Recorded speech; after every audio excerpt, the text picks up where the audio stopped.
Awaken the Immortal Within by Jason Brashears.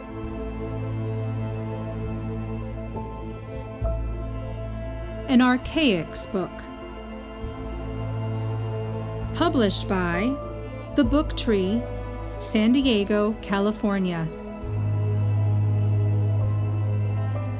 Read to you by Laurel Jameson, aka Phoenix Aurelius. All visuals for this audiobook are done by Jake Locorotondo of Loco Listens. Music is provided by the Phi Tribe YouTube channel and by Scott Buckley.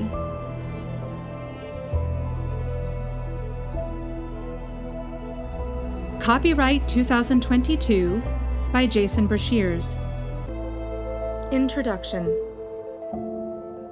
I offered to write this introduction because the power of the material demanded it. I've spent years, as the author has, studying and exploring the secrets of the universe and ways for one to achieve the betterment of themselves and mankind in general. The astute reader may notice that the further one goes down the rabbit hole to discover such things, the more that is found within these pages as being powerful fruits that were pulled from those depths. Due to the fact that I am the author's publisher, some may consider this introduction to be biased. But again, the material demanded it. Books of this nature, short and to the point, are often the most useful and are seldom found. You are therefore in luck with this one. As long as you approach these teachings seriously and spend time in applying them diligently. In my years of study, I found only a few books that have the ability to change one's life. This book shows all the earmarks of being such a treasure. It is true that everyone is different, and this book cannot promise to magically transform you. But as long as one approaches this book seriously and puts some effort into applying its principles, there is a real chance. So in short, the purpose of this brief introduction is to implore you to consider very carefully the potential you have to transform your life into something more powerful and more meaningful than commonly found within this mundane, worldly, hypnotic form of consciousness that society quietly crams down our throats. Herein lies a chance to awaken the immortal within. Paul Tice, Book Tree Press, San Diego.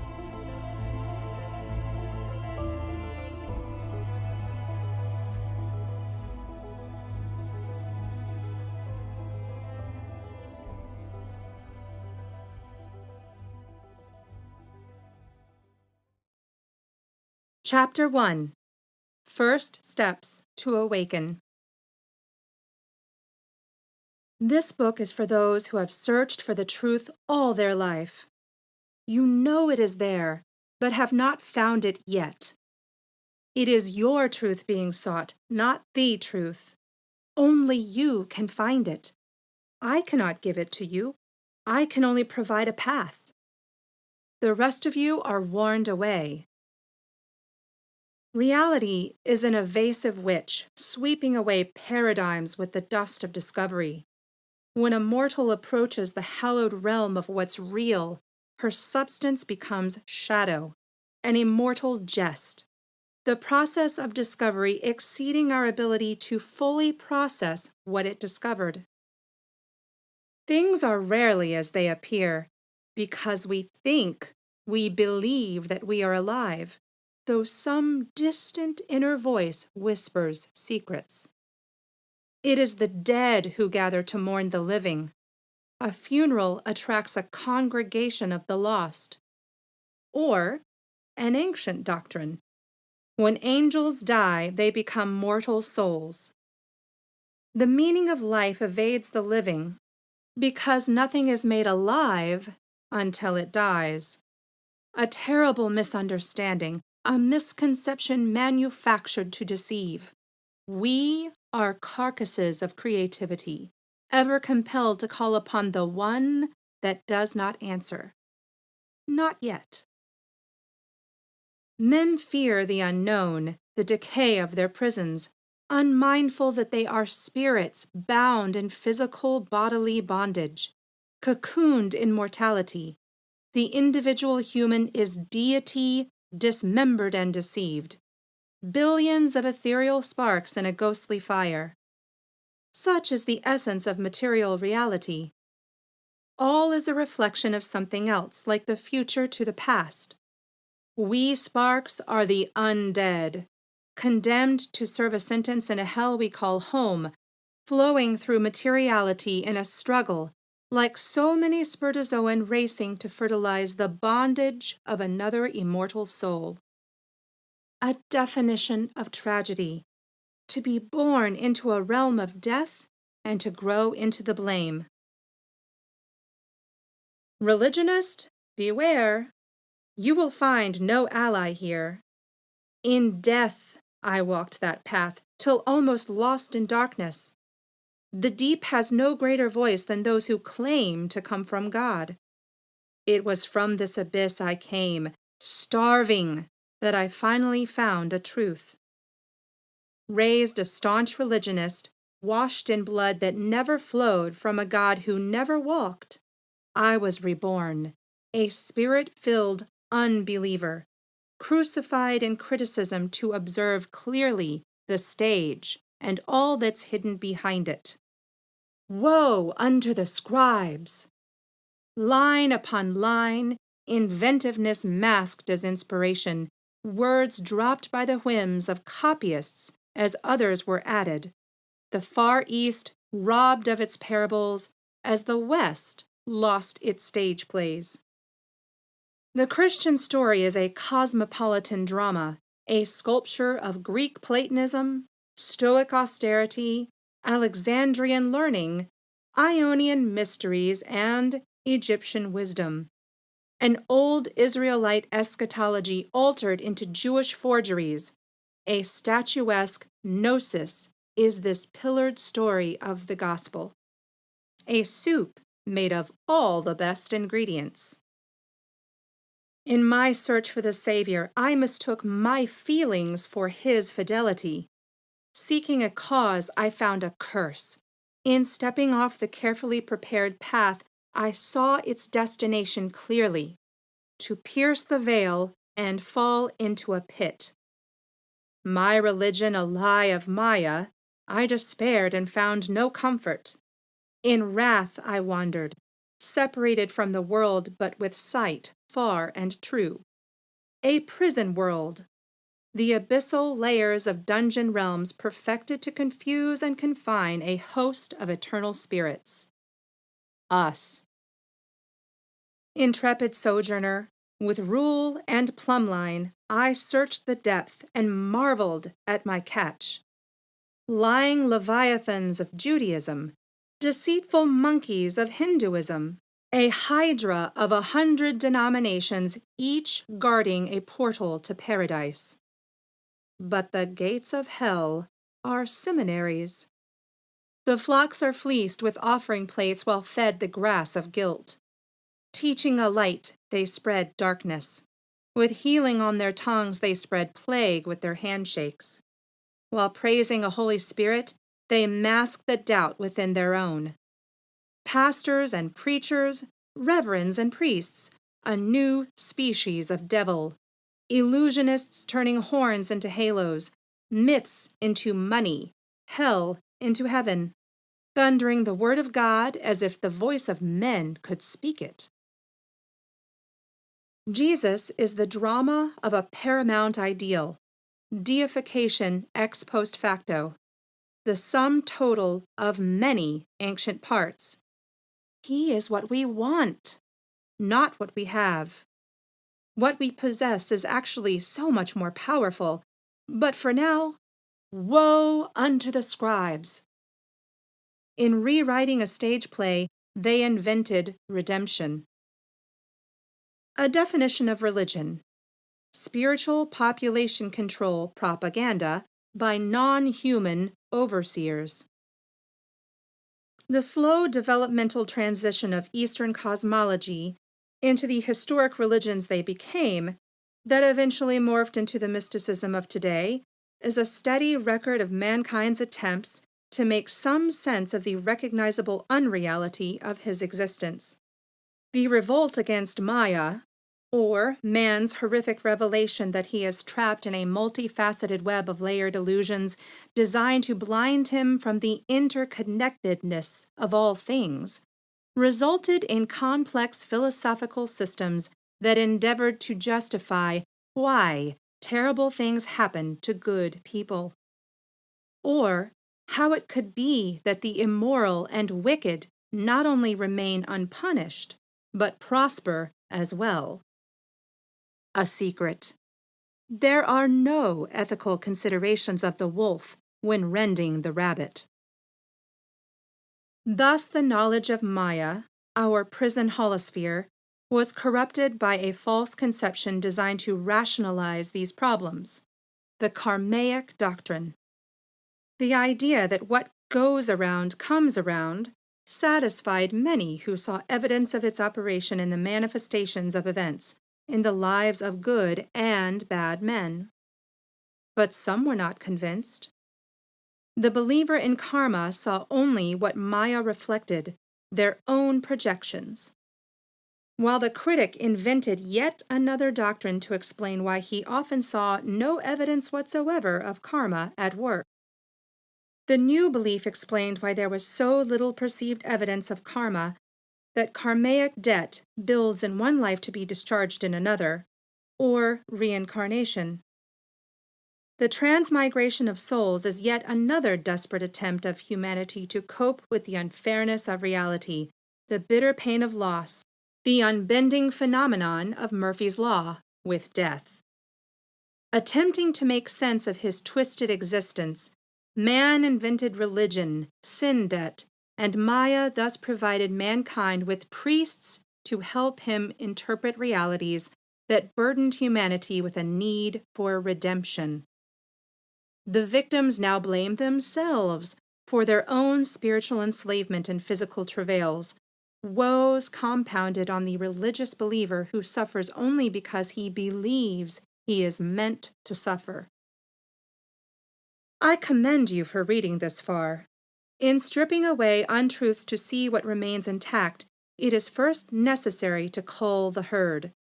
What is real is always kept secret.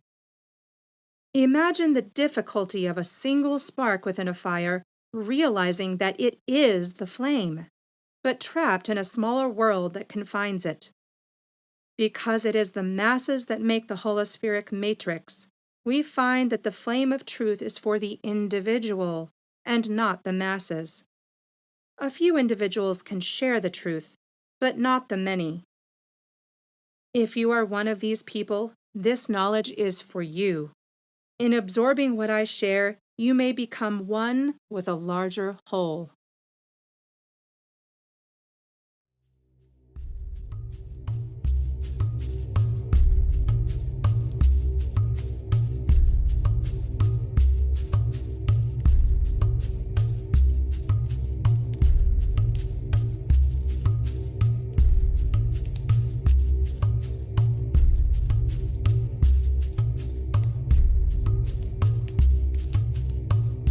Chapter 2.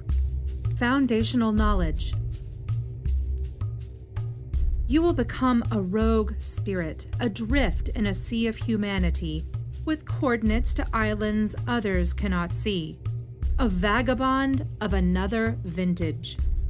You shall cope with the truth, though you may not believe it, not at first. By the act of looking, you shall perceive invisible cords that pull and oppress others, forces that now shun you, that regard you as an aberrant malfunction in a system of controlled chaos. Infected with curiosity, they will treat you as diseased.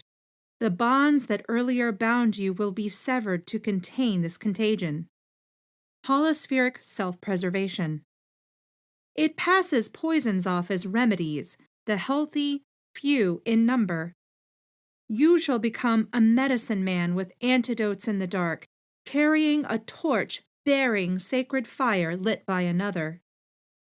In the shadows of this flickering light are enemies encircled, They rage at revelations, conspirators striving to darken the illumined. In searching, your gaze will reflect back upon yourself, and a truth will be unveiled. A new scion to what lies hidden in the human race.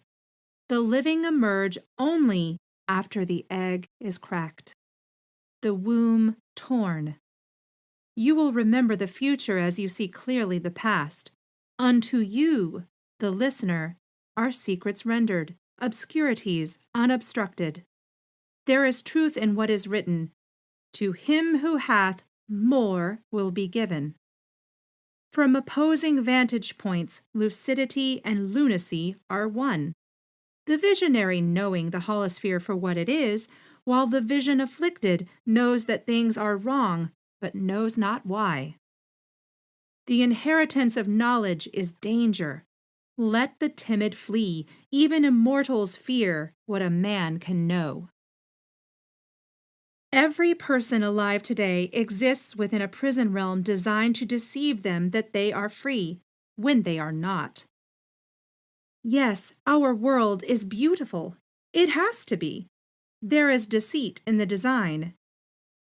We are more than we suppose ourselves to be, able to break free of this programming and accomplish incredible things.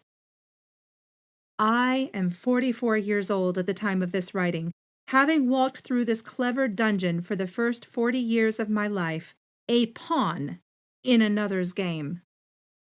But at 40 years old, I emerged with a torch burning sacred fire, a secret. In this book, I will lead you through a similar darkness, and when we emerge at the end, you'll find your own torch lit with a similar flame. Beware, ere I lead you to the light, I'll have to drag you through the mire. Oliver Wendell Holmes said that when the human mind is stretched by a new idea, it can never go back to its original dimensions. This is the value of learning, of absorbing new information from diverse sources. Public education saps the initiative, waters down what needs to be highlighted. It levels the plateau of intellectual development while striving to make equals of everyone, a control mechanism no different than organized religion. Both serve the same purpose. Our secular selves are taught that all mysteries are solved and that we are in control. Our spiritual selves are quarantined with antiquated systems of thought made acceptable because the dictates were the words of a god. Both conceal the truth. We are not in control in the collective, and our predicament is not the work of any deity. If the God of Judeo-Christianity truly wrote the Bible and made the world what it is today, then any rational individual having reviewed the evidence will rightly determine that God is an enemy of mankind. And this, written by myself, comes from a man who spent the first 40 years of his life as a stringent, washed-in-the-blood Southern Baptist. Born again, twice baptized, I have read the entire Bible through over 50 times in my life and have the notes to prove it. Learning forces us to undergo an intellectual transformation, and this is what makes the student open to all types of knowledge, quite dangerous to the establishment. Our thoughts lay the foundations to future conditions. Knowledge acquired changes us in subtle ways. We are told, warned, actually, by great mentalists long ago, that a little learning is a dangerous thing. The more I distance myself from the core programming that had ensnared me most of my life, the more I appreciate this statement. Now, with long experimentation, imagination, discovery, and implementation of various systems of thought, I can clearly see by virtue of retrospect that all my life I experienced only those major events that I set in motion. My life has not been measured from destination to destination, by periods of peace or discord, stability or chaos, stagnation or accomplishment. No, these are merely aspects of my space-time passage. My life has been measured by conscious decisions, the milestones of my existence being the exercise of discretion to either believe or disbelieve.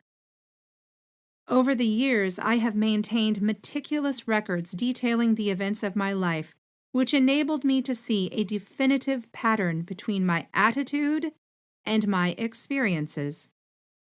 It is axiomatic that one's attitude is but a personality's outward manifestation of the condition of the mind. This being so, and demonstrated many times in my life, then I must conclude that I have never suffered anything other than what I expected to endure. My expectations, a projection, mentally reflected back to me as circumstances. The New Thought movement, or positive thought movement, based on the law of attraction and theory that a positive mind produces positive experiences, has worked for many individuals. But equally, it has been ineffective for others. There is a reason for this that I will reveal to you, a flaw in the formula that will be rectified herein. I have never been surprised by anything that I have experienced, be it positive or negative. With the conditions of my life derived from my own psyche, I am left with no one to blame but myself. As a deist, a student of the Gnosis, I hold that God is a part of our reality. But as an anti-religionist, I accept that he is still unknown to us. The creature and creator are one, and the interface between them is mental.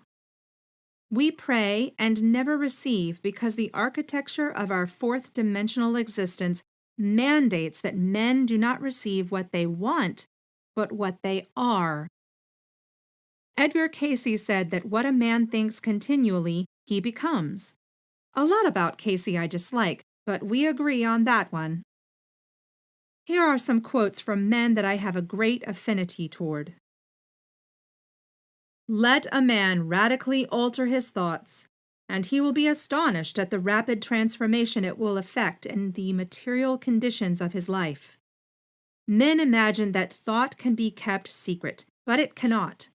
It rapidly crystallizes into habit, and habit solidifies into circumstance. James Allen. I am more than I suppose myself to be, and perhaps all those perfections which I attribute to God are in some way potentially in me. René Descartes. Do not expect God to do for us what he can only do through us. Thomas Troward, 1909. Expectation is a force. Expect the best to happen. One who has learned to trust will not be surprised even when he finds things coming from the most unexpected sources. Ernest Holmes, 1919. When one dissolves Christianity of its dressings, this teaching, this ideology of faith, is clearly found. That our physical reality is a mere reflection of inner ideas and convictions. Even Jesus in the gospel narratives never healed anyone. Heed what Jesus said when others were healed who had come to him. According to your faith be it unto you. Matthew 9:29. Thy faith hath made thee whole. Matthew 9:20 and 22. Receive thy sight, thy faith hath saved thee. Luke 18:42.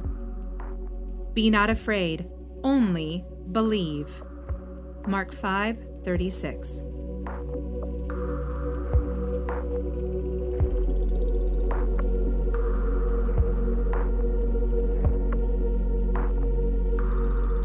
Chapter 3.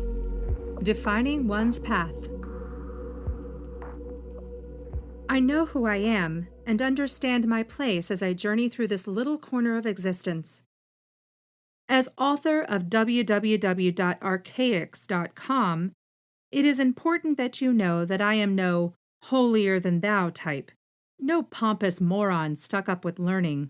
I'm a good old boy who just happens to have a strange gift for memorizing things that interest me. At 40 years old, I was awakened. With the veil torn away, I was made to see with clarity that everything I had studied for years had a focus, a direction. That the religious programming that had me stuck over and over again was a spiritual poison camouflaged as freedom. A programming of absolute genius to mask a dungeon with illusory trappings and then blame its inmates for its existence. I am comfortable with who I am, an admixture of good and evil, a divided soul ever analyzing its other half, suspended between the holy and profane. A moralist, yes, but I still retain a capacity for wickedness, a well-known human trait that I recognize and admit to. One can use it for good. It is this ever-influencing of opposite attractions that builds character. Our persona is molded by our constant decisions. If you want to fully understand the nature of reality and how we create circumstances governing our lives, if you want to know the precise mental formula you need in order to change the conditions of your life, then you are no different than I was not long ago. Your search ends here. Exhaustive research in comparative religions old and new, in occult and magical systems, in philosophical systems Oriental and Occidental, and in stringent analysis of multidisciplinary scientific experimentation of all things perceivable, has forced upon us the demonstrable fact that reality is not real at all. That the physical is but a figment of the collective imagination, that all things phenomenal are but phantasms of a hive psyche.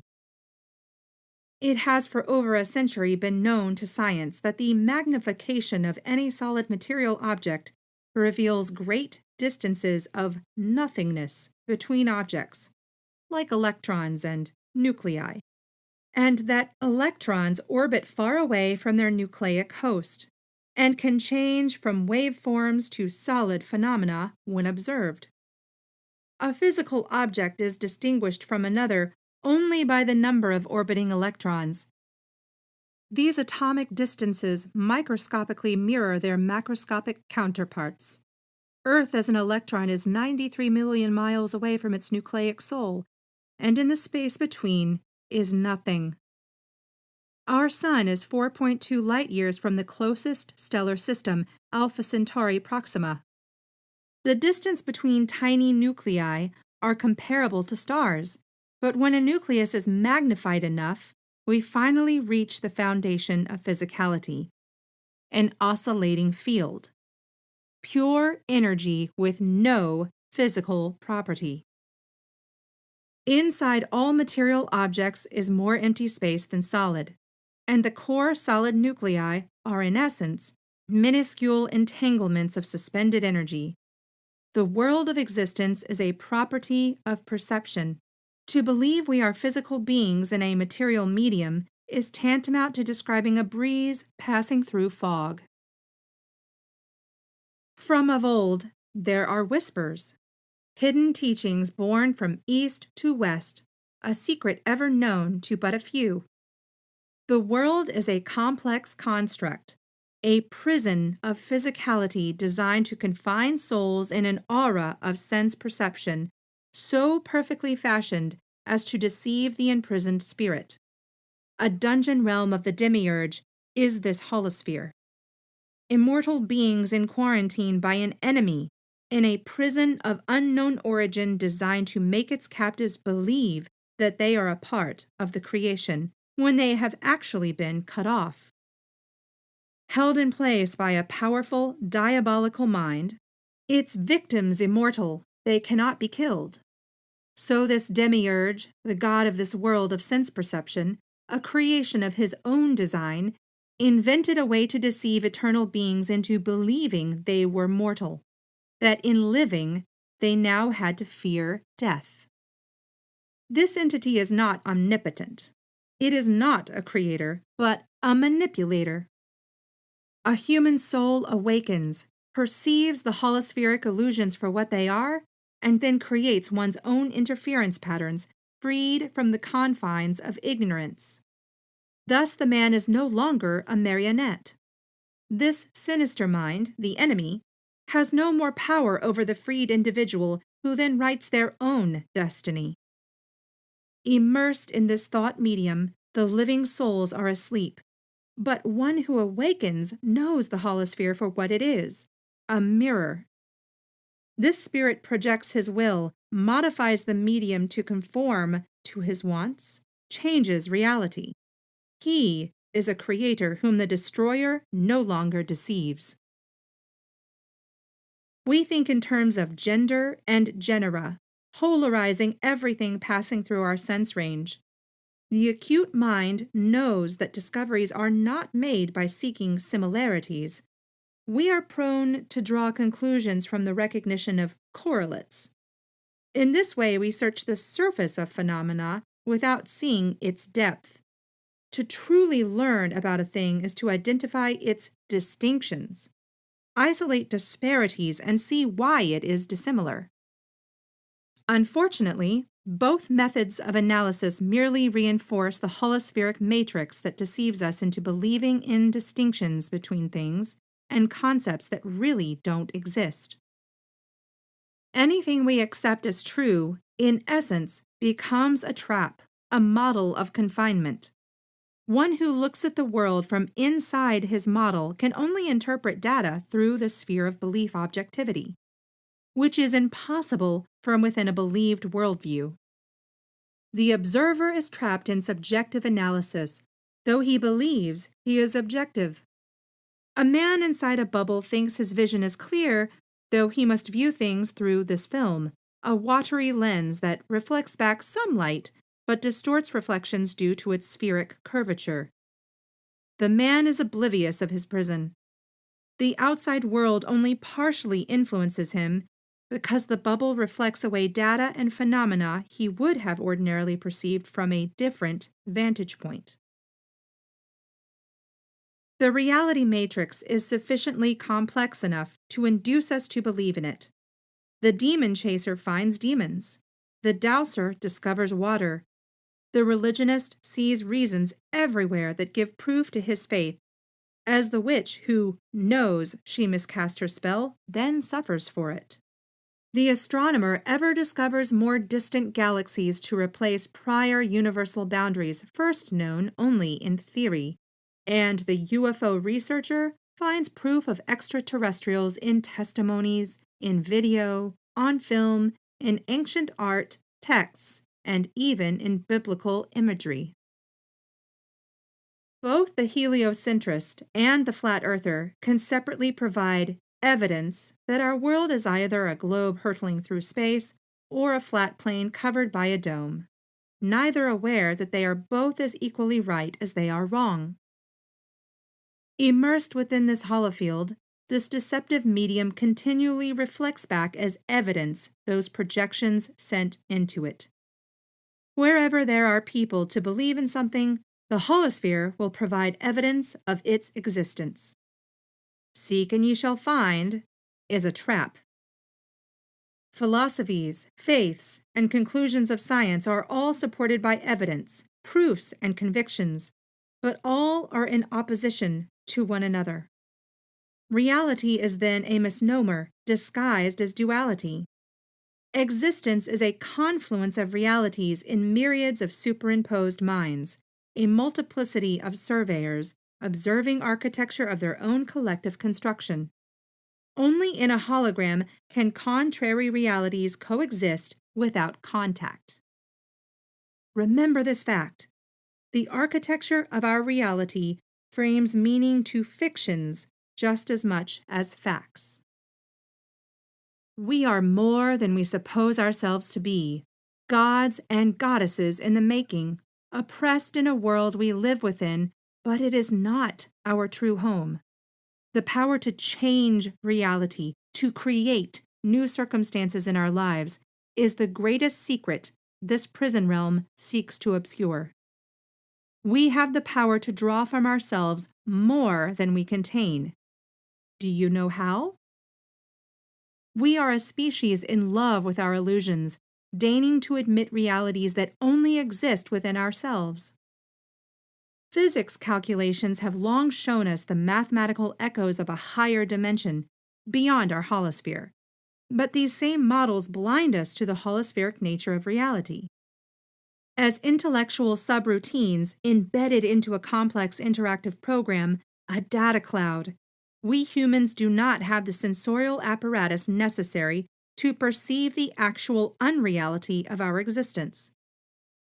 It is with great difficulty for subjective sentience to objectively analyze an environment that it is suspended within. We are malleable software immersed into a vastly more intricate programmed illusion.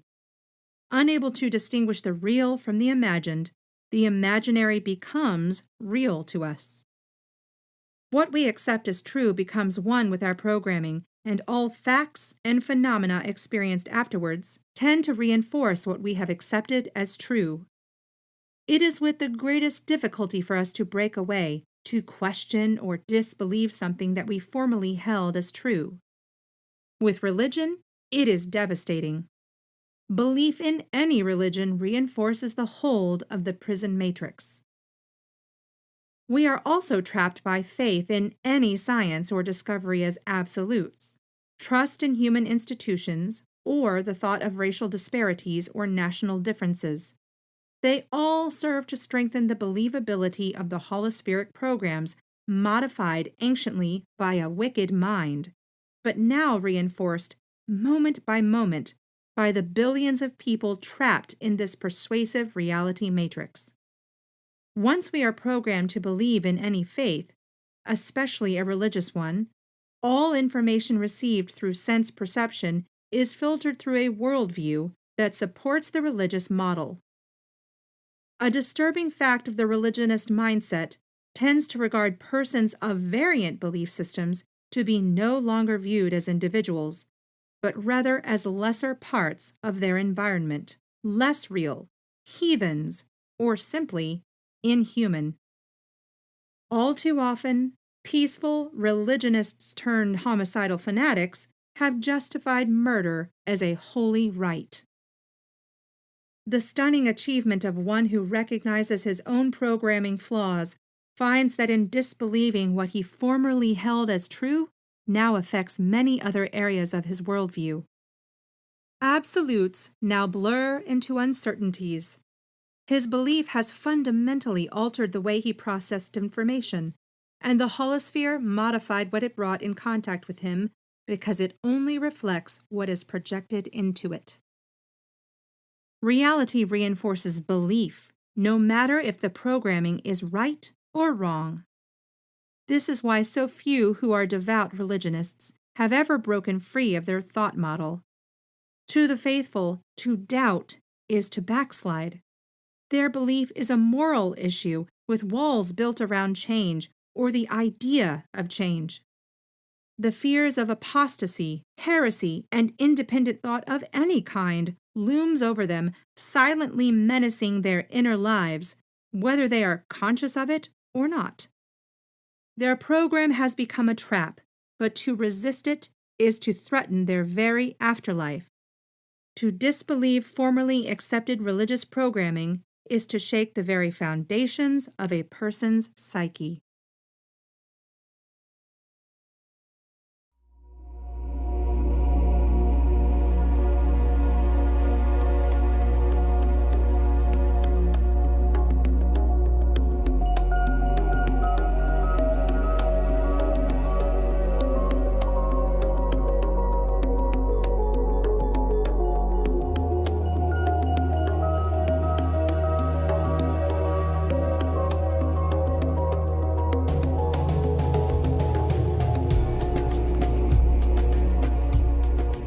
Chapter 4. Secrets to Guard and Employ. Herein lies a profound secret, a truth largely unknown and ignored, a property of reality that can be exploited to our benefit. In nature, that which harms can also heal. Religionist projections induce reality to reflect back expected conditions. The holosphere responds to beliefs projected upon it, not mere thoughts, which are fleeting, but convictions.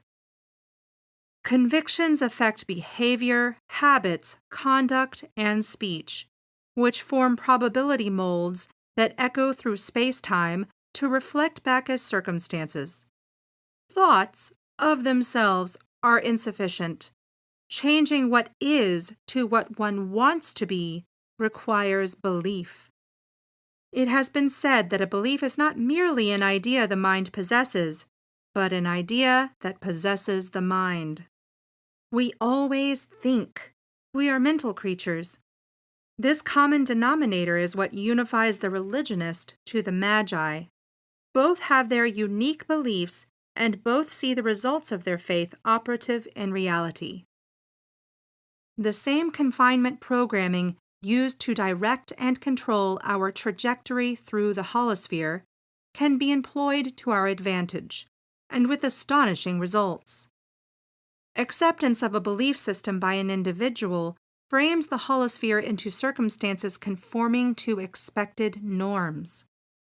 But for every new thing learned, the acceptance of a new vantage point, all previously known frames of reference shift to align with the new data. Not only does the acceptance of something alter one's reality, but the changing also affects the individual. There is an interface between perceiver and perceived, an exchange of information. An element of sentience pervades reality. We exist as both pawn and player. The bonds that deceive us are our bounty as well. In a world full of victims, the victor is rare. Most people live their lives in a reactive mindset, recognizing conditions, conforming to obvious probabilities, and totally experiencing an existence of effects, all stimulated by external causes. In the holospheric probability cloud, we are ghosts immersed in a fog. The substance of possibility is just as real as the cloud that contains us. Flowing with the current, the fish suddenly turns out of the stream, changes direction, and water, the world of the fish, is moved. But people are conditioned to follow, to obey programming dictates, to conform. Few come to the awareness of the power of human actions to create conditions because of the holosphere's perpetuity programming. Our everyday, mundane reality has a way of perpetuating its routine continuity. When the abnormal is not expected, the normal continues. The cycle is powerful because the victim perceiver of the world observes no change in present circumstances, so accepts reality as it is and thus continues it. By accepting present conditions as they are, one receives these same present conditions in the future. This is bondage. Existing is not the same as living. To be free of undesirable circumstances, one must imagine life without them. To have wealth, one must envision enjoying activities that require it. To have discretion, one must imagine exercising it. Fortune favors the bold, because to be bold is to know one possesses strength for what is necessary. The bold change their environment, because they are not bound by circumstance. To be bold, one must have vision, and this inner mental picture is then projected onto the screen of the holosphere to become reality, reflected back as the conditions and circumstances of one's life. Though the meek may inherit the earth, it is always the bold who rule it. Accept the singular tenet, and your world will change. You will become a concentration of vast creative potential, an auric field saturated with all of the knowledge and power acquired in life. ready to be drawn upon at will, a vortex that pulls people and favored circumstances to you through the illusionary barriers of time-space. Nothing can be beyond the reach of your will. No boundaries exist, because all is connected. Your power will be magnified in patience and trust, knowing that events, circumstances, and things are instantly moved by your thoughts, aligning toward you by repetitive thinking in the positive, drawn more and more into your life through daily streams of thought and expectation. As your daily behavior reflects these thoughts, what you want begins manifesting in your life. The holospheric oversoul will both obey the master or afflict the slave. The master has all he wants and builds his own life. The slave remains adrift in a chaotic sea of thought constructs belonging to others. By observation and sense perception, we interact with the holospheric environment, and it is strengthened around us by our awareness. Indeed, our own biology is a part of the bonds that confine us.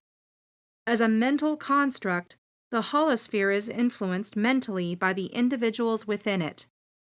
We write our own code, all too often prejudiced by circumstance. But in living out our own program, authors of our own fate, none can blame God. The problem we must address is our own reaction to external stimuli, a surrounding world saturated with negativity. We rage, bitter and resentful, observing our environs and recognizing that things are out of order, that the undeserving are promoted, the worthy unrewarded, innocents are condemned, and the mighty are subdued. Those with acuity are cursed, while half-wits are happiest. In constant contact with reality's inequities, a conditioning molds us into accepting the world as an environment where this is the norm, the expected. This is the greatest aspect of the holospheric law of attraction, operable in our everyday lives, the law of reflection in its most potent form. Recognition of its operation will be necessary to the complete reversal of the negative circumstances of one's life. Every time we are angry, sad, unhappy, discontent, impatient, or destitute over a condition in our life, we are reinforcing its continuance. The present mental output molds present conditions onto the architecture of the future. We are so powerful and too blind to see that we walk roads of our own construction. Remember always, we receive not what we want, but what we are, a truth misunderstood by the religionists who break themselves on the rack of prayer. By being patient, content, hopeful, aware that our wants are possible, we strongly attract those conditions. By keeping a firm mental picture of what you want to experience, your positive attitude will begin altering the circumstances of your life, the holosphere shifting reality to align with your thought and emotions. Negative expectations produce negative results. This phenomenon is observed all the time. Such a law must have its counterpart. Positive expectations produce positive results. The notion that our fears are reflected back upon us is merely an example of the law of reality at work, not a law in and of itself. Fears weigh heavily on the mind, penetrating the very fabric of our personality. Fears occupy our mental life with a steady stream of thought, amplified by biological reactions of anxiety. The reality matrix we are immersed in is not our enemy. It is our own programming. We are conditioned to doubt, fear, disbelieve, and 99% of humanity are enslaved in an intricate sphere of overlapping reflections that harmonize to reinforce what is doubted, feared, or believed. What is true of fear and anxiety is equally true of a positive mind. A calm, excited expectation draws mental desires into physical experience, just as terrible things are attracted to the one who fears them. We are the law, an insignificant piece of vast potential, a creative spark able to illuminate its own path. Where there exists even a tiny amount of creative force, we can always be assured that we are immersed in an infinite medium of transformative power, so malleable that it is mentally moved. So in changing your attitude, you change your world. You will know when your frequency has changed.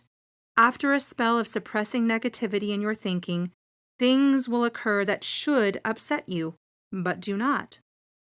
You are no longer in resonance with the negative, and very quickly your positive attitude then causes positive things to manifest out of negative situations.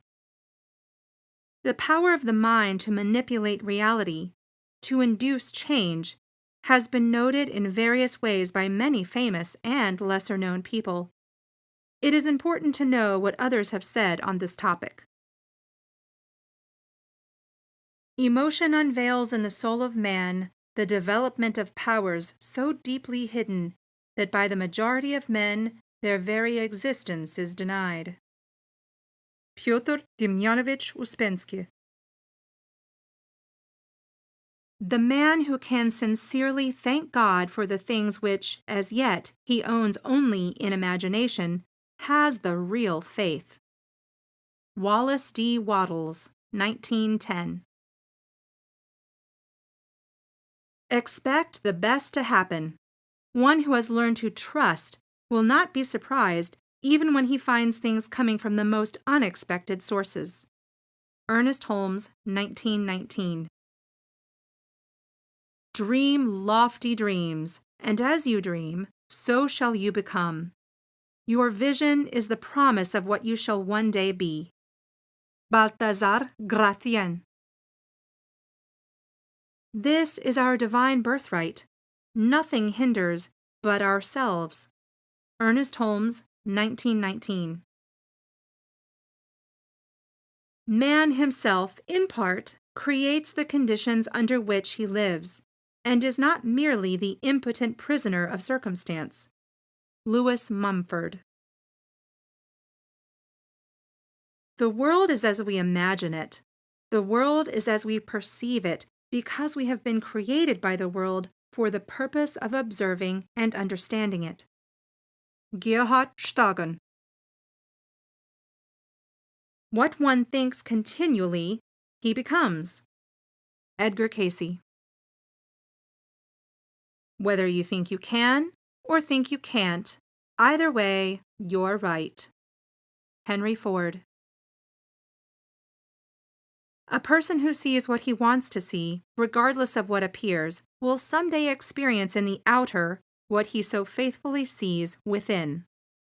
Ernest Holmes, 1919. We receive not what we want, but what we are. James Allen.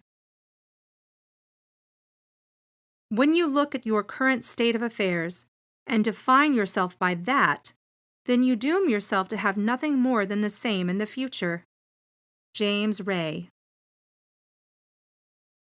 The divine man knows that faith itself is not conceived and known, but lived and enacted. Anonymous. Because we are what we are, we may become what we will. James Allen. Fate is in our hands. The whole trouble has been that we reason as men and not as gods. Ernest Holmes, 1919. A change of worldview can change the world viewed. Joseph Chilton Pearce. The man who does not believe in miracles makes it certain that he will never partake in one. William Blake. Men are anxious to improve their circumstances, but are unwilling to improve themselves. They therefore remain bound. James Allen. One cannot solve a problem with the same kind of thinking that gave rise to the problem. Albert Einstein, quoted from the Irvin Laszlo blog.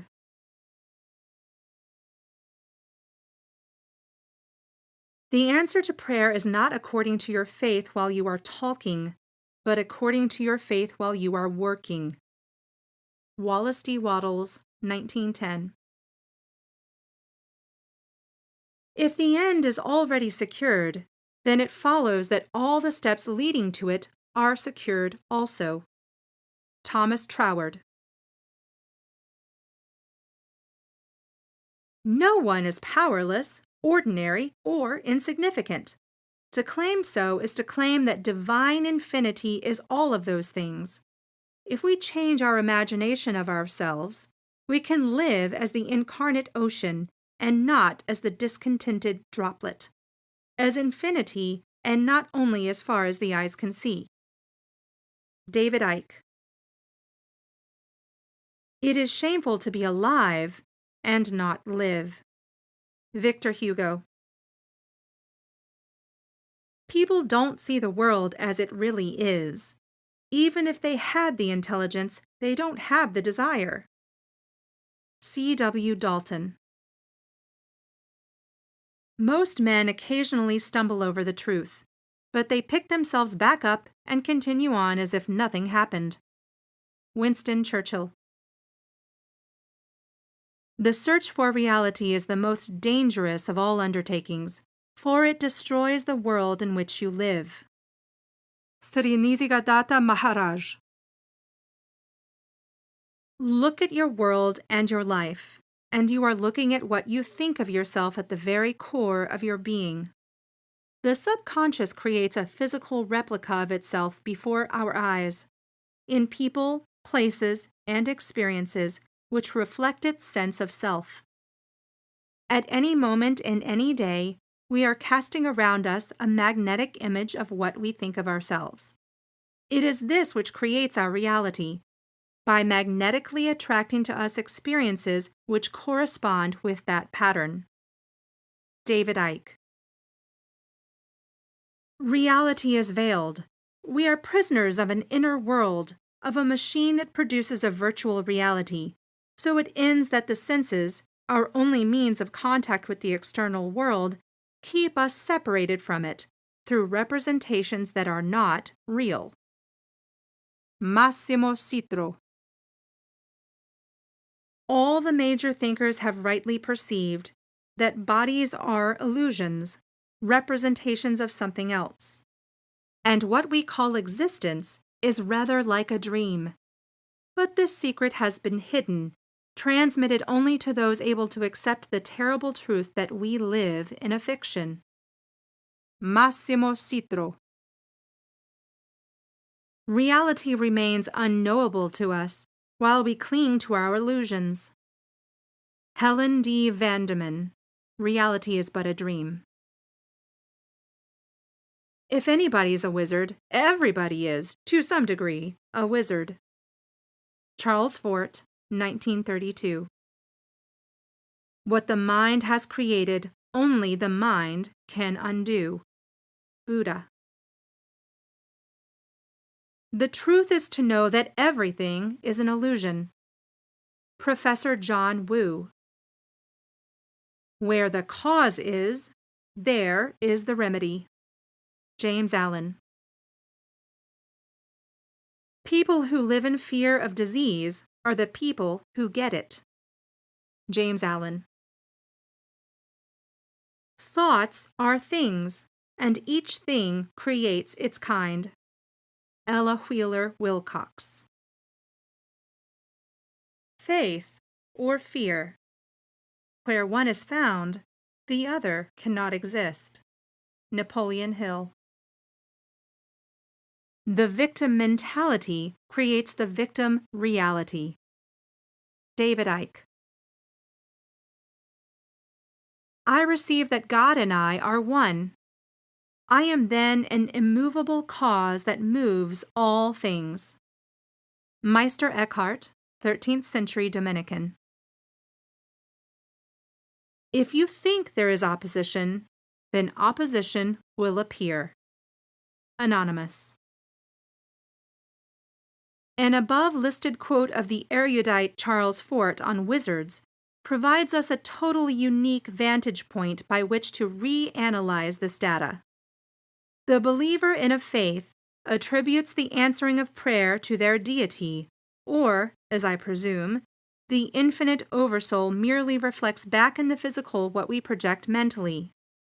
That material reality is actually an illusion of physicality I term the holosphere. This also seems to be the idea behind ancient and more contemporary magical systems.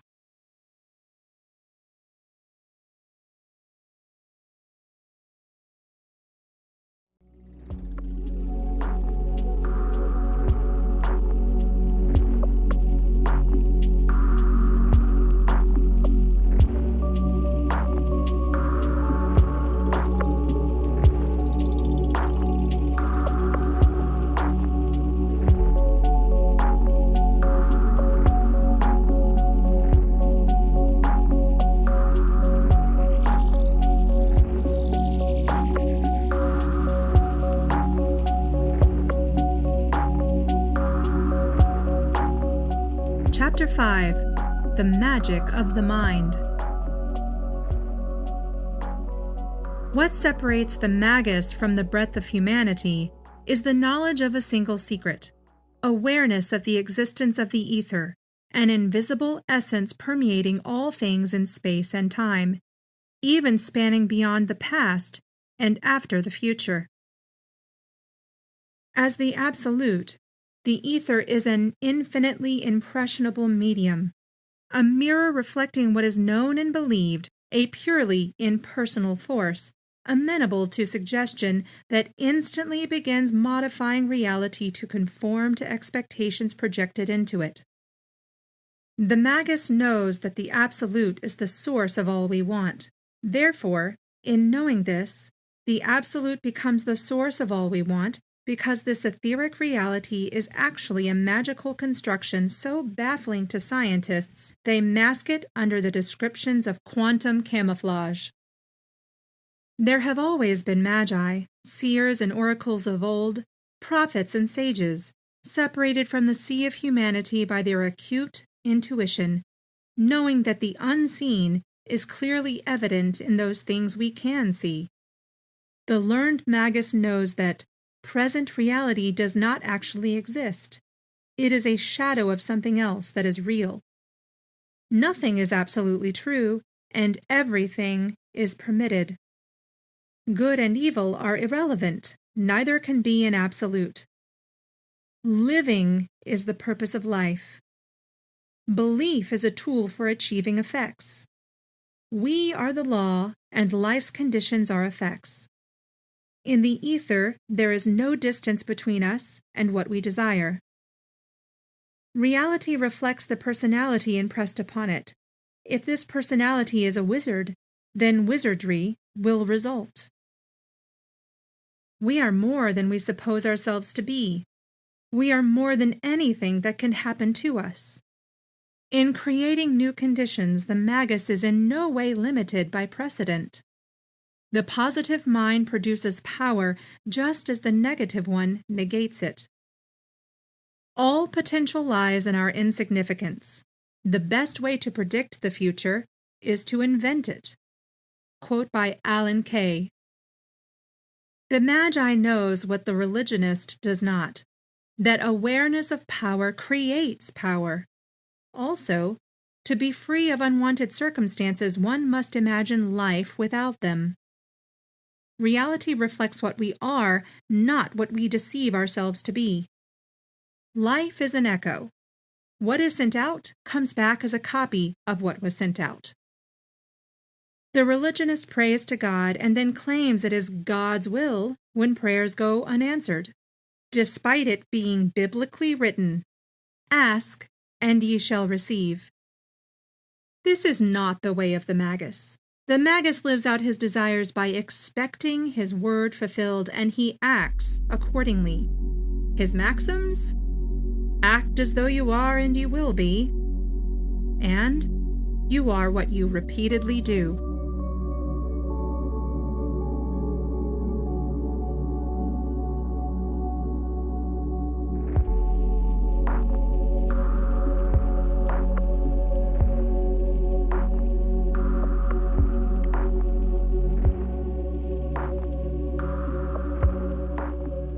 Chapter 6. Dodging Dead Ends. The religionist is imbued with slave programming. In submitting to deity, he denies his own divinity. The religionist is ensnared, not realizing that thinking with restrictions restricts us. Thinking there are limitations limits us. Negative thinking reinforces negative conditions. To think of opposition causes opposition to manifest. Our fears tend to follow us. Waiting is anxiety, which serves to push away the very thing waited for. Active pursuit causes active flight. Waiting causes avoidance. Only when we halt these actions do we attract things to us. The prayer of desperation admits a situation for what it is, and thus continues it. This is the singular greatest tragedy of the human condition. For thousands of years, the religious paradigms have trained generation after generation of the faithful to take their burdens to God in fervent prayer, an old scheme designed to harm humanity.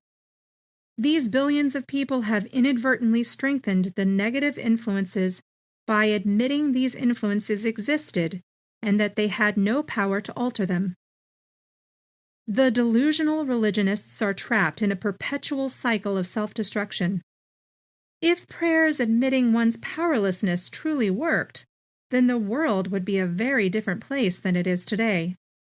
Cancer, crime, hunger, natural disasters, disease, poverty, these continue unabated into the 21st century because the many, through their belief, continue this negative empowerment. But this was not written for them. This was written for those who dare to choose their own reality tunnel, to forge their own path through holospheric reality. You do not have to conform. This is not a world of absolutes. You are not a wolf just because you refuse to be a sheep. Let the lemmings run while you stop to get your bearings. Let them fill the sea while you stand on firm ground, observing your terrain more clearly. Prayer is the method of the religionist. The condition of our present world proves that the religionist version of prayer does not work. The knower of the truth wastes no time pondering over outcomes, knowing that by seeking to do more is an admission that one has not done enough. He understands clearly that to seek more learning can be an impediment to knowing. One who knows the truth seeks no more. A matter that becomes clear ceases to concern us. Quote by Friedrich Nietzsche. The knower is united with the known. Letting go of what we want is the only way to get it. Where the Oversoul guides, it provides. We are entitled in life to whatever we have the audacity to claim. The shamanism of the simple culture is little different than the faith of the believer and the sorceries of the magi. The pompous scientist regards these other forms of reality arrogantly, as being beneath his intellectual dignity. But are they? An Oversoul, Gaia, Maya, the Absolute, the Ether, the All-Father, cosmic consciousness. And then we have the holosphere. So many nicely packaged theories, misnomers. We fail to truly see things objectively within the big picture of the holosphere. So we invent an explanation. Aside from the holosphere, all are wrong in explaining the collective as a whole, but are absolutely correct in the particular, because they reflect the holosphere when viewed correctly. Interesting how holograms work, that a slight adjustment of one's vantage point suddenly unveils realms of other actualities.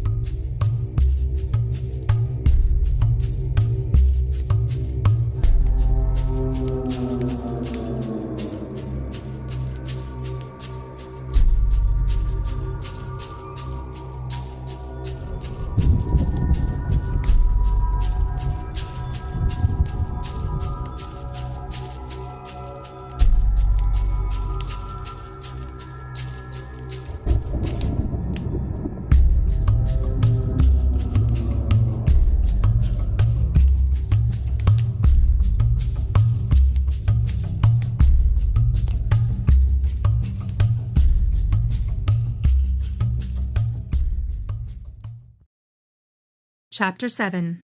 Generating Events. Whether men know it or not, their actions, reinforced by thought, cast waveforms of information on trajectories into the future. Every day, men are immersed in a deceitful medium bent on forging fantasy into reality. The blind live subjectively under the conditions caused by others. The knowing observer builds the world through want and imagination, for the holosphere best propagates truths through lies, absorbing fictions to reflect them into physical reality as facts. The majority spend their lives inside the mirrored maze. The few move beyond its confines through different corridors. A knowledge of these unseen paths affords one the ability to not only predict an outcome, but also cause a future event. The future, on a personal level, is not fixed. However, quantum pathways of information relative to past events are fixed. These are potentia, the possible paths your life can take. There are multiple electron streams in a storm, but at a single instance of time, lightning manifests through only one or two of these paths. All potentia existed for many directions, but vanished once lightning, nature, chose a conduit that bridged the non-existent, fiction, to existence, fact.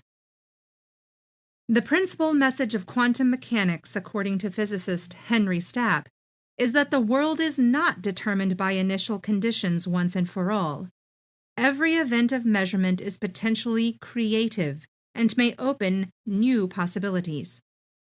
Quantum non-locality, the existence of a thing suspended outside of time-space, reveals that the fundamental process of nature lies outside space-time, but generates events that can be located in space-time. The quantum nature of brainwave activity and our cerebral interfacing with the not real becoming real reality is the reason events are generated along pathways that only appear random to those who are unaware of the space-time mathematics of potentia. The problem for scientists is that they are observing and trying to describe effects due to something which they refuse to believe can exist, magical structure of reality. The problem for magicians is that they refuse to believe that the effects they create or observe are due to something for which equations could be written. For this wisdom we owe Liber Chaos, page 40. Every scientific explanation of reality is, at its core, a belief, an intellectual theology. Just as there are multitudes of variant and some opposing denominations of Christianity, so too are there violently in opposition schools of scientific thought. Scientists in opposing disciplines all consider themselves scientists who believe they know the truth in their respective fields. However, the truths of opposing fields remain true to each of those scientists who have observed, studied, discovered, and documented them, despite the fact that these truths don't often match between disciplines. We live in an infinite medium that generates proofs for anything held to be true. The etheric medium encourages events similar in nature to follow certain paths, potentia. By intent and desire, with an awareness of what we are doing, we can easily influence events before nature has made up her mind. Paths of potentia are time-space gates, influenced by the mental to the material. Knowing this operation affords one great power in selecting the most favored timing or outcome. One person making up their mind can do it. Two or more people acting in concert can achieve astonishing results. We, as thinking, emotional beings, exercising intent with expectation, can modify or alter future activity of systems or individuals, and create new circumstances or conditions where none existed before. Casting thought projections well in advance allows a greater chance of influencing favored potentia. Further, creativity and imagination possess powers of their own. Creativity builds reality, while acceptance merely continues it. Universal holospheric reflection is shown in that our existence maintains the magical property of confirming most of the interpretations placed upon it. Liber Chaos, page 191. It has an obliging nature, reflexive, providing proof for any cosmological scheme, scientific or mystical, foisted upon it. Giants of Gaia, by Mann and Sutton. Theories tend to attract their own proof. The Secrets of the Stones, page 18. It has the property of tending to provide evidence for and confirmation of whatever paradigm one chooses to believe in. Liber Chaos, page 56. Our holospheric medium is stimulated into activity by the beliefs of those confined within it, a morphic field that continually generates the real out of the imagined. The architecture of reality is so plastic in receptivity that it will always produce effects in proportion to the waveforms of our cerebral transmitters. The secret is so simple. Act as if you are, and you will be.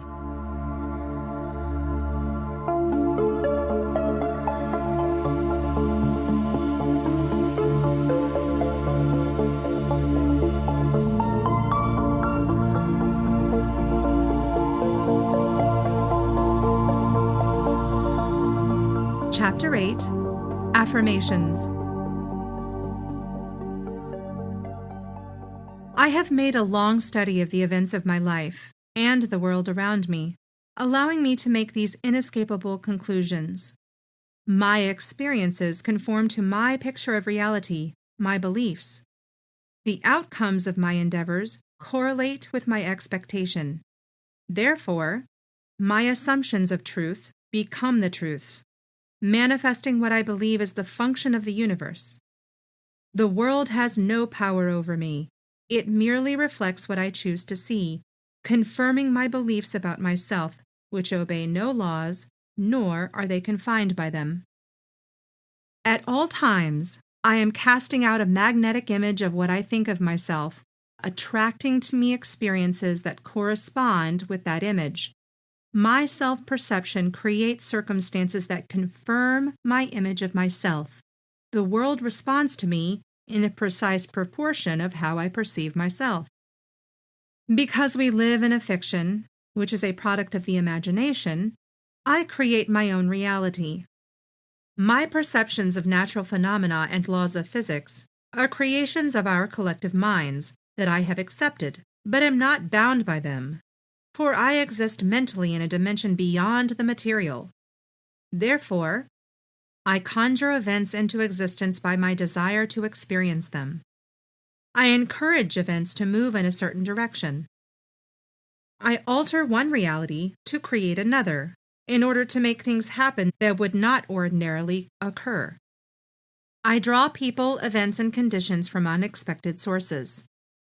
I originate new conditions out of nothing. I set things in motion that do not diminish over time. I live out the fiction to create the fact. I change the physical world through practiced intention. Because 100% of the future is constructed of a union of the real and the imagined, I dream my life into existence, free to create any reality I prefer.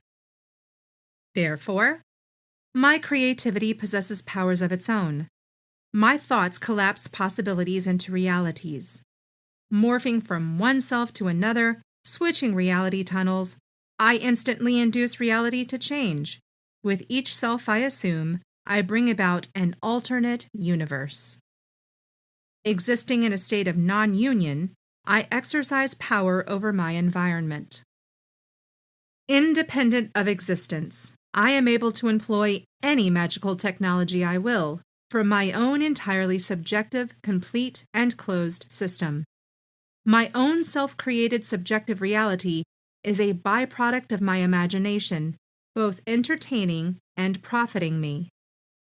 I deliberately act beforehand to create virtual influences, imaginings that then modify reality.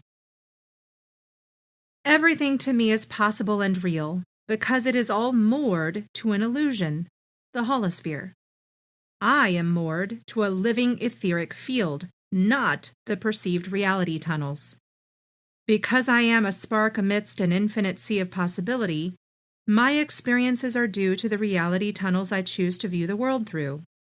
I create experiences by inventing new reality tunnels. I imagine the things I desire in order to build informed fields that imprint the ether, drawing them into my physical existence. Due to these realizations, I conclude with this summary that products of my imagination are not limited by precedent. In the ether, everything I want already exists. Knowing there is no opposition, opposition cannot appear. Nothing hinders but myself. My thoughts of power produce power. By acts of imagination, I draw for myself more than I contain. My faith is not conceived and known, but lived and enacted. By acting as though I am, I become. By my attitude, I influence all outcomes. When I change my attitude, I change my world. What my mind most contemplates, that I become. I receive not what I want, but what I am. Because I am what I am, I become what I will.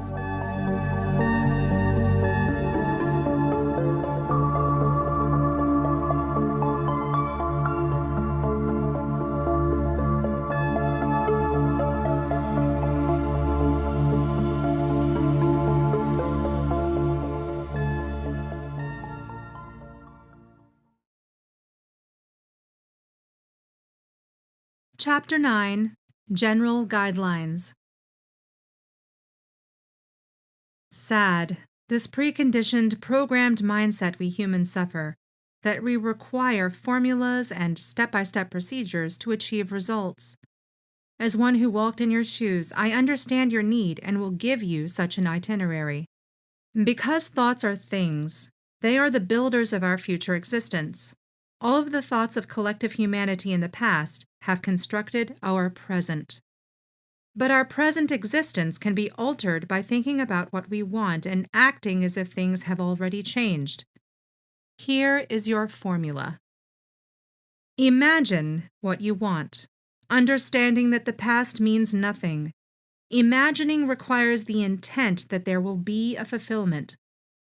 Fantasizing does not manifest reality. A million daydreams still lack the impulse of belief. Do not imagine how things are to come to pass. That is the domain of the universe, ether, spirit, holosphere, oversoul.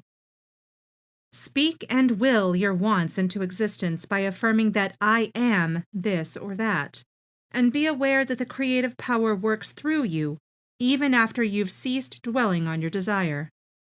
Awareness of power creates power. Know that it is done by realizing that what is wanted exists now. When we accept something as real, it becomes real to us. The universe is a mirror of space and time, creating every day what is known, reflecting back into the present world what was projected into it. Be grateful.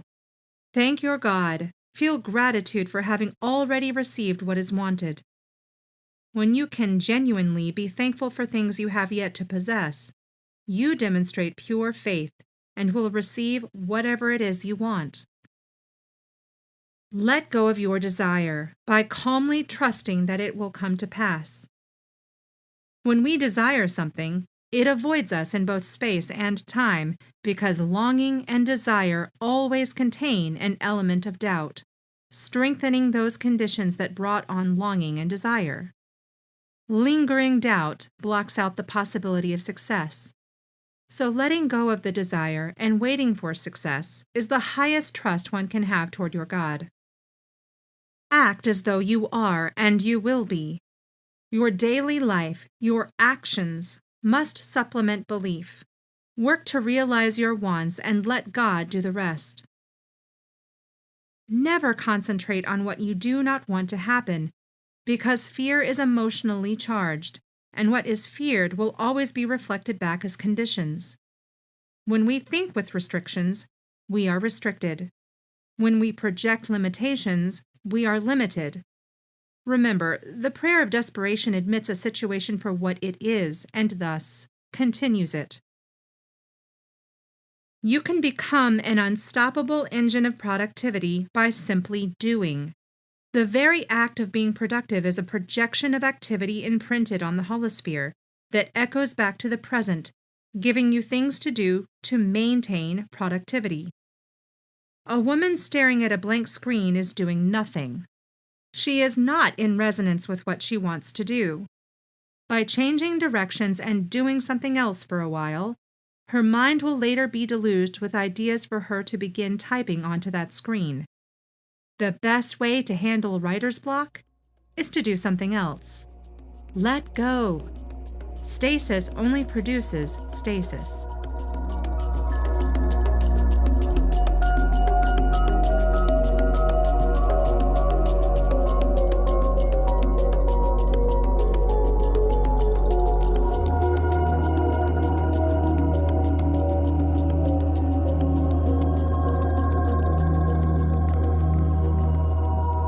Chapter 10.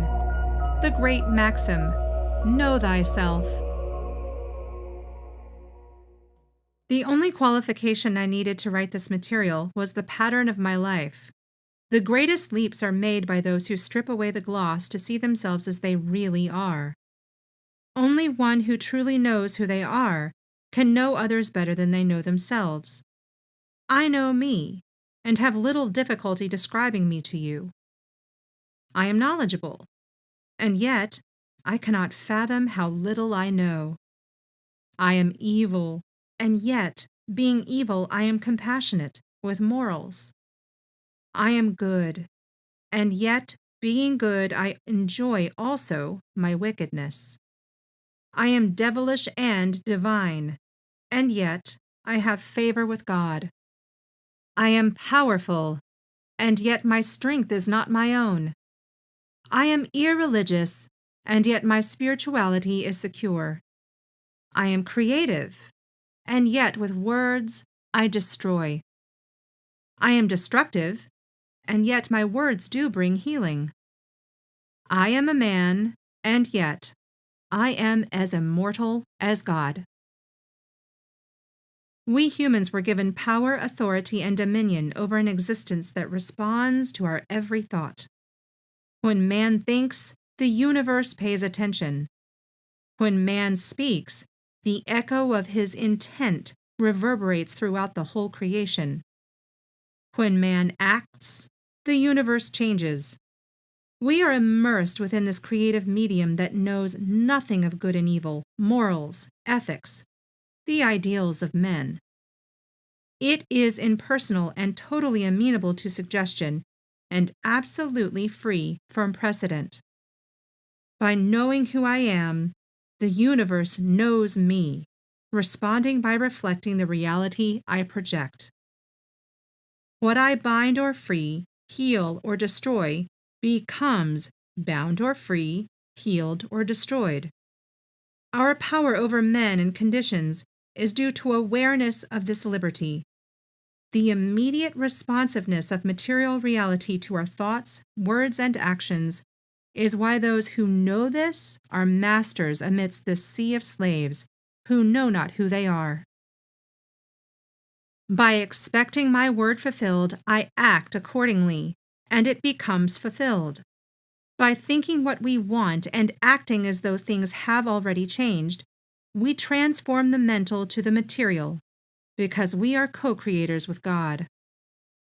In knowing ourselves, it is equally important to recognize fully just what we believe to be true.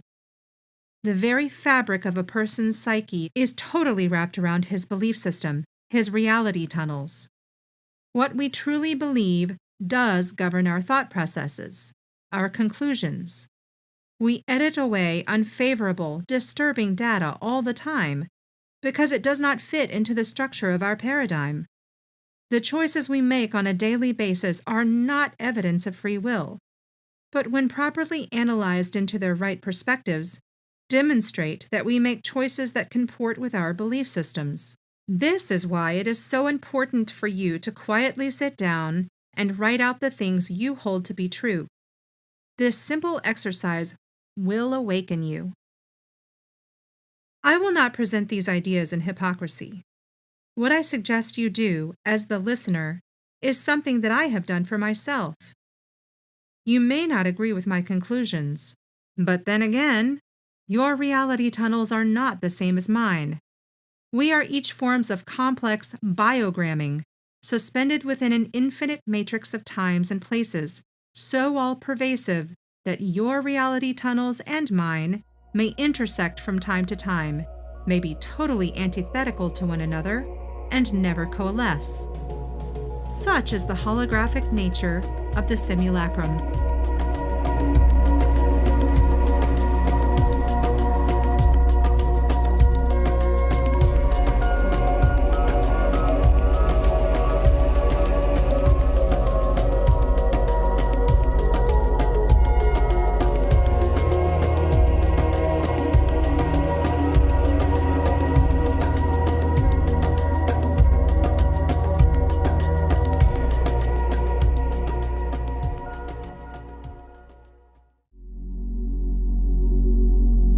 Chapter 11.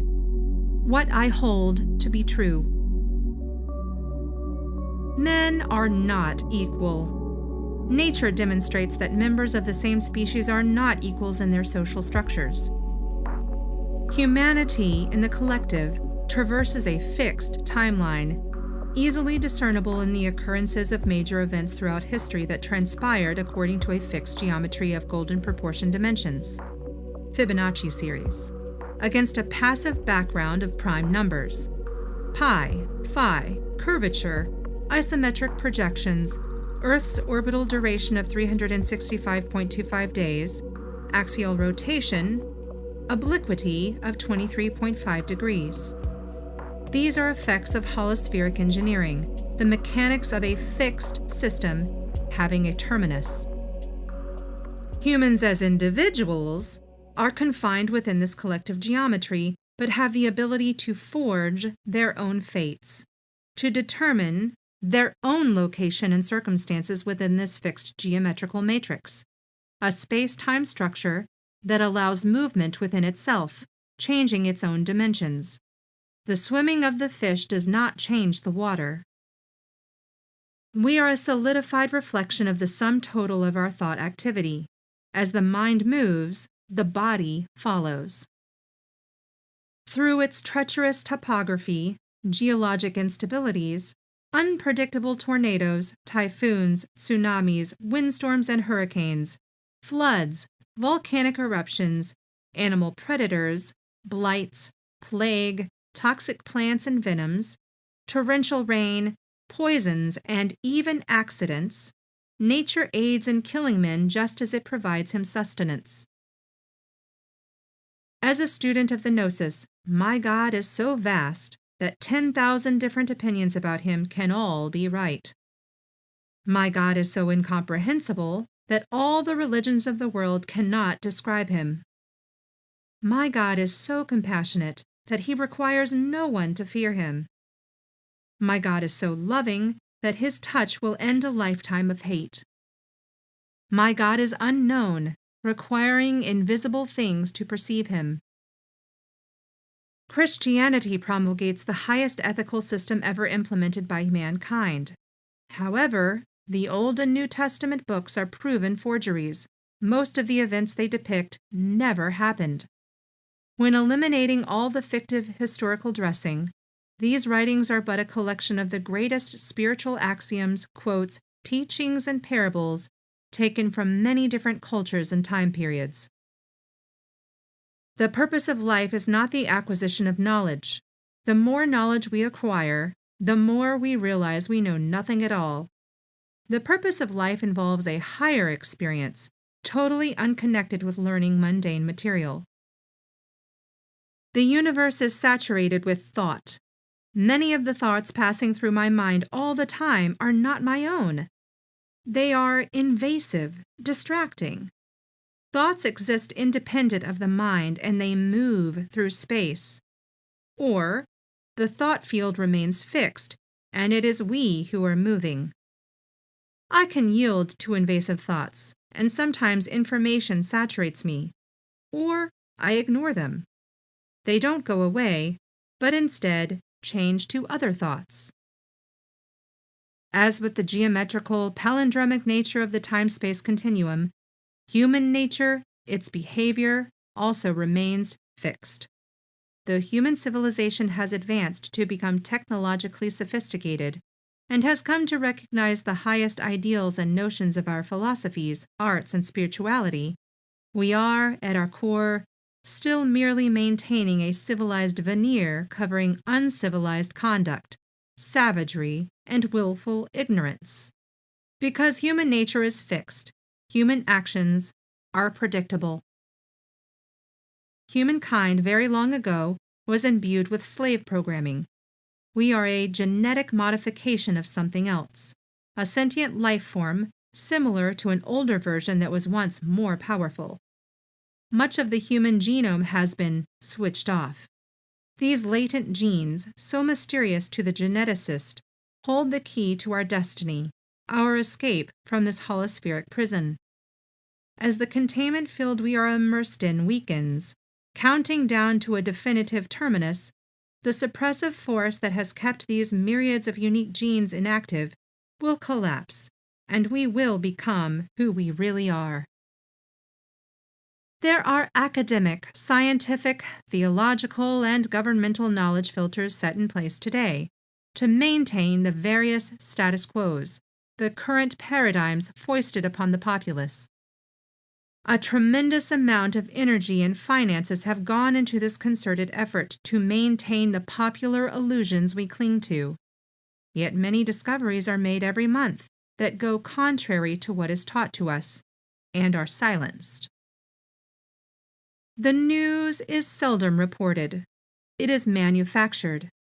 News agencies and networks, if truly reporting events, would be in commercial competition with one another to provide innovative, different, compelling news stories to the people, instead of reporting all of the same manufactured stories on every single broadcast. Creative, meaningful news would induce us to watch their own news shows as opposed to another. But this is not what is occurring. News stations today report the same events, reading from the same scripts, while quoting the same sources, who all pass around to the people the same opinions, totally contradicting the idea of objectivity. Even on the local city level, the stories are all the same from station to station.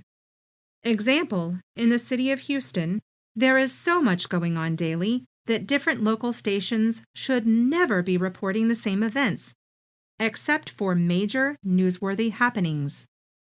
Our existence is scripted, but you do not have to walk this stage. Go by unexpected ways. Walk unfrequented paths. After over a decade and a half of intense scrutiny into the literature and texts of the ancient world, up to more contemporary times, the following is an absolute truth of the human condition. Every race and culture on this planet, going back 4,000 years to the advent of writing, fits within three distinct categories: culture creators, culture bearers, and culture destroyers. Every civilization, past and present, can be measured by this standard.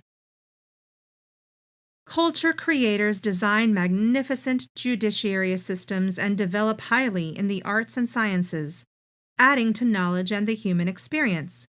They are benefactors to all mankind with a passion for sharing their discoveries around the world. Having many innovative skills, They are mariners, tradesmen, and builders, people expert at the laying down of infrastructures. Culture bearers are those people, past and present, who have preserved their way of life over the millennia as a cultural status quo. Rarely are any changes made in technology unless introduced. The occasional maverick genius becomes a hero, but the populace does not carry on his vision, and his works are often lost. Tradition and fixed culture keep these people from any advancement on their own. When in contact with culture creators, they thrive, but revert back to their own culture as soon as the infrastructure collapses from loss of contact. Culture destroyers are those who do not belong among the civilization they are found within. Some examples would be marauding Huns or Viking invasions. More subtle forms of them exist today.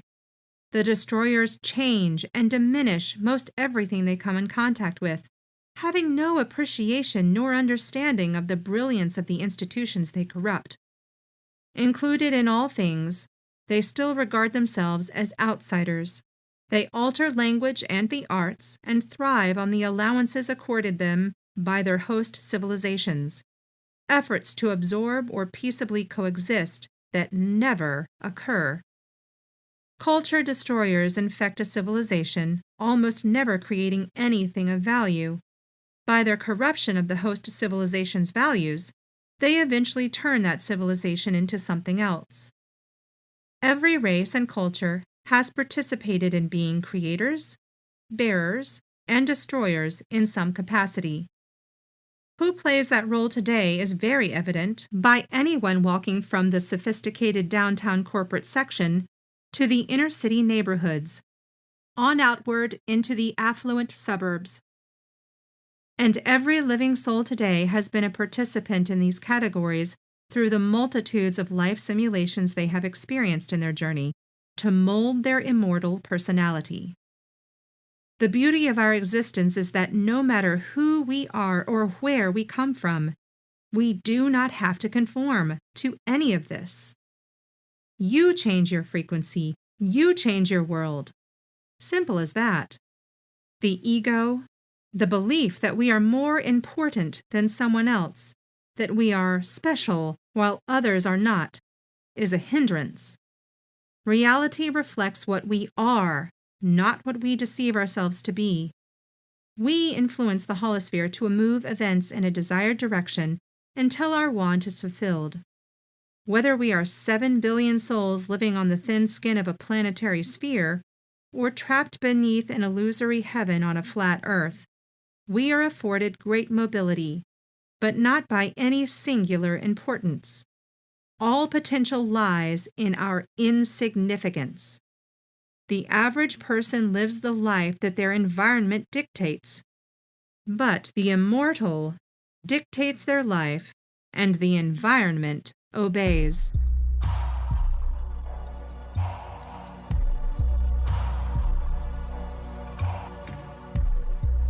I hope you enjoyed this book. I further selfishly hope you tell others, that you write a favorable review, that you become who you potentially are. A small book, so I apologize, but it breathes the essence of my soul laid bare. Many of the intriguing historical, archaeological, and scientific ideas found herein are the subject matter of my other books, especially studies relating to future past phenomena. Now go forth and be someone. With sincerity, Jason Brashears. You're just a personal pariah.